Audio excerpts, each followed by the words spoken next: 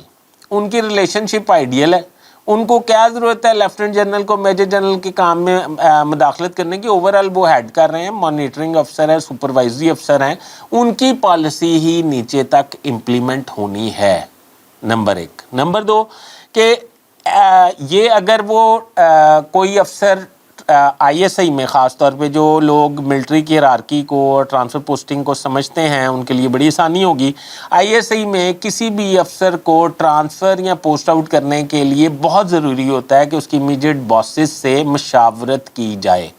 اس لیے اس بات میں کسی قسم کی کوئی حقیقت نظر نہیں آتی، ان دونوں کی ورکنگ جو ہے وہ بڑی آئیڈیل ہے اور دونوں ایک پیج پہ ہیں۔ ہاں، جہاں تک ہم بات کرتے ہیں کہ لیفٹنٹ جنرل ندیم انجم ایک پروفیشنل سولجر ہیں اور ان کو ان کی مہارت جو ہے اس پہ میں بعد میں بات کرتا ہوں، پہلے میں آپ کو بتاتا ہوں major general Faisal Naseer D G C جو ہیں وہ جنرل عاصم منیر کے مطلب پسندیدہ آفیسرز میں کیوں شمار ہوتے ہیں، تو میں آپ کو تھوڑا پیچھے لے کے جاؤں گا۔ جس وقت عاصم منیر صاحب جو ہیں وہ ڈی جی ایم آئی تھے ملٹری انٹیلیجنس، اس وقت میجر جنرل فیصل نصیر صاحب سیکٹر کمانڈر تھے کراچی، اور جنرل فیض تھے، سابق جنرل فیض جو ہیں وہ ڈی جی سی تھے۔ اس وقت آئی ایس آئی کے جو سیکٹر کمانڈر تھے جنرل فیض، ان کو غیر قانونی احکامات دیتے تھے، وہ اس پہ امپلیمنٹ کرتے تھے۔ یہ جنرل فیصل نصیر جو ہیں ان کے پلان اور ان کے پروجیکٹس میں ٹانگ اڑا کے بر وقت ان کے غیر قانونی پلان اور پروجیکٹس کو ڈسٹرب کرتے تھے، جس پہ وہ جنرل فیض کو شکایت کرتے تھے وہ سیکٹر کمانڈر، اور شکایت یہ کرتے تھے کہ یہ فیصل نصیر صاحب نے ہمارا ایم آئی نے ہمارا کام خراب کر دیا۔ اب فیصل نصیر صاحب کے ڈی جی تھے جنرل عاصم منیر صاحب۔ اب جنرل فیض عاصم منیر صاحب سے ملنے گئے اور انہیں یہ کہا کہ آپ فیصل نصیر کو وہاں سے ٹرانسفر کر دیں اور ہٹا دیں، وہ ہمارے پروجیکٹس میں خلل ڈالتے ہیں، جس پہ حافظ جنرل عاصم منیر صاحب نے سٹینڈ لے لیا اور انہوں نے کہا کہ مجھے ایک ایک کام اور ایک ایک ایکشن اور ایک ایک آپریشن کے بارے میں بالکل آگاہی ہے، وہ کام سراسر ناجائز تھا، فیصل نصیر نے بالکل بطور پروفیشنل سولجر کے ٹھیک ایکٹ کیا ہے، آپ کو وہ کام نہیں کرنے چاہیے، جس کی وجہ سے جنرل فیض عاصم منیر صاحب سے بھی ناراض تھے اور جنرل فیصل نصیر صاحب سے بھی ناراض تھے۔ اب آپ کو یہ چیزیں سمجھ آ گئیں کہ ان کے آپس میں اختلافات کیا تھے، اور فیصل نصیر جو ہیں وہ اپنے کام کی وجہ سے، پروفیشنلزم کی وجہ سے جنرل عاصم منیر کے اس قدر قریب ہیں، یہ بات میں نے آپ کو بتانی تھی۔ اب آ جاتے ہیں D G I S I کی ایکسٹینشن کے حوالے سے یا مدت ملازمت ختم ہونے کے حوالے سے، تو پتہ یہ چلا ہے کہ جنرل لیفٹنٹ جنرل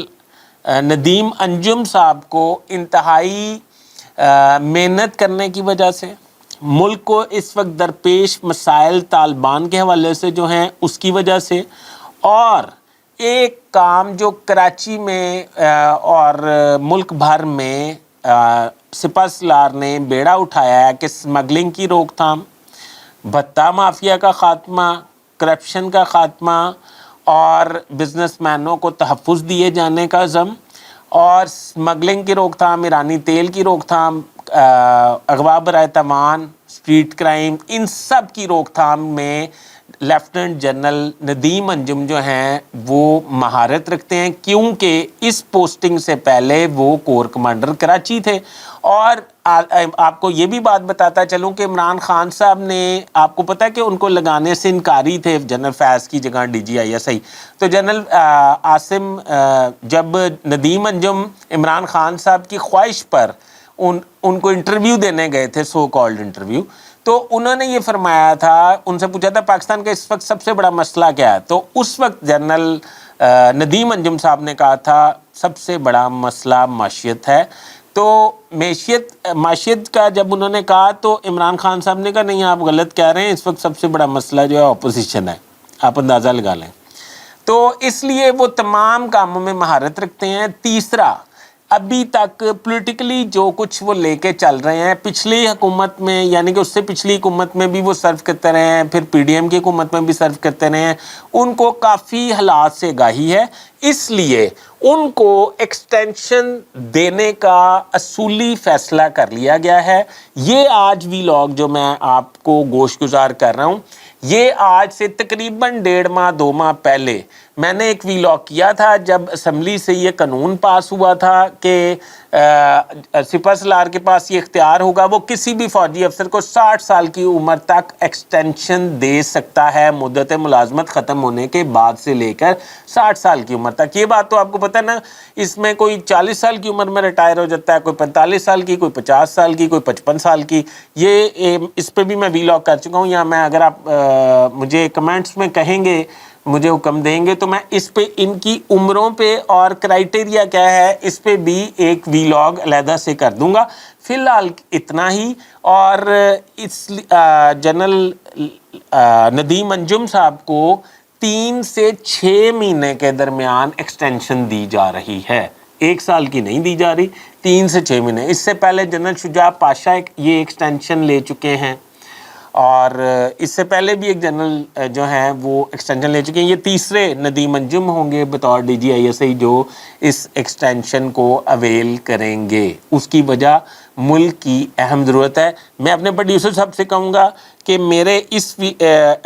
ویلاگ کے اختتام سے پہلے وہ جو میرا ماضی کا ویلاگ ہے جس میں نے یہ قانون بنتے ہی کہا تھا کہ یہ ندیم انجم صاحب کے لیے ہی قانون متعارف کروایا گیا یا بنوایا گیا ہے، کیونکہ اس وقت ملک میں جو حالات ہیں ان کو کنٹرول کرنے میں ان کا بڑا اہم کردار ہے. جنرل ندیم انجم کے حوالے سے ایک بڑا فیصلہ ہوا ہے. وہ یہ فیصلہ ہوا ہے کہ جنرل ندیم انجم کو ایکسٹینشن دیے جانے کی بات ہو رہی ہے اور اس پہ حتمی فیصلہ ہو چکا ہے. نواز شریف صاحب نے بھی اس کی پرمیشن دے دی ہے، اس پہ پرائم منسٹر بھی راضی ہیں، اس پہ آرمی چیف کی ویل پہ یہ فیصلہ کیا جا رہا ہے. اچھا، اب جنرل ندیم انجم اور ماضی میں اگر آپ دیکھیں کہ کس D G I S E کو ایکسٹینشن ملی، تو جنرل کیانی کے کہنے پہ جنرل پاشا کو اس وقت کے بطور D G I S E جو خدمات انجام دے رہے تھے ان کو ایکسٹینشن ملی تھی. ناظرین، ابھی تک کے لیے اتنا ہی. اپنے ہوسٹ فیصل حدیث بٹ کو اجازت دیجیے اور میرا چینل سبسکرائب کر لیں، بیل آئیکن کے بٹن کو دبا لیں. میں آپ کا بڑا مشکور رہوں گا. اللہ حافظ.